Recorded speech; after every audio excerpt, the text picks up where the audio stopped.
దేవునితో నువ్వు మాట్లాడి ఎన్ని రోజులైంది? ఒకప్పుడు గంటల తరబడి కన్నీళ్లతో ప్రార్థన చేసిన నీ మోకాళ్ళు ఇప్పుడు ఎందుకు మొద్దుబారిపోయాయి? బాప్తిస్మం అయితే తీసుకున్నావు, కానీ దేవునితో నీకున్న బంధం తెగిపోయి లోపల నీ ఆత్మ ఎండిపోయిందని నీకు అనిపించట్లేదా? పైన భక్తిగా కనిపిస్తున్నావు, కానీ లోపల ప్రశాంతత లేదు. ఎందుకంటే నువ్వు ప్రార్థన మానేశావు. ప్రార్థన లేని జీవితం నీరు లేని చెట్టు లాంటిది.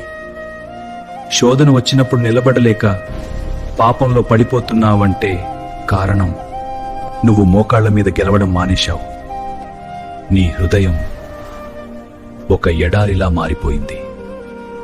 లూకా ఏం చెబుతుందంటే, మనుష్యులు విసుకక నిత్యము ప్రార్థన చేయుచుండవలెను. నువ్వు విసిగిపోయావా?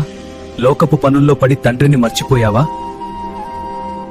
ప్రార్థన లేకపోతే నువ్వు అపవాదికి సులభంగా దొరికిపోతా.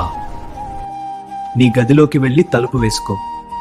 ఏడుస్తూ దేవుని పాదాలు పట్టుకో.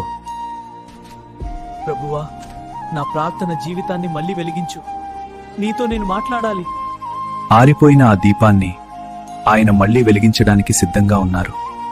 మోకాళ్ల మీద గెలిచినవాడు లోకంలో ఎక్కడైనా గెలుస్తాడు. Download ShareChat.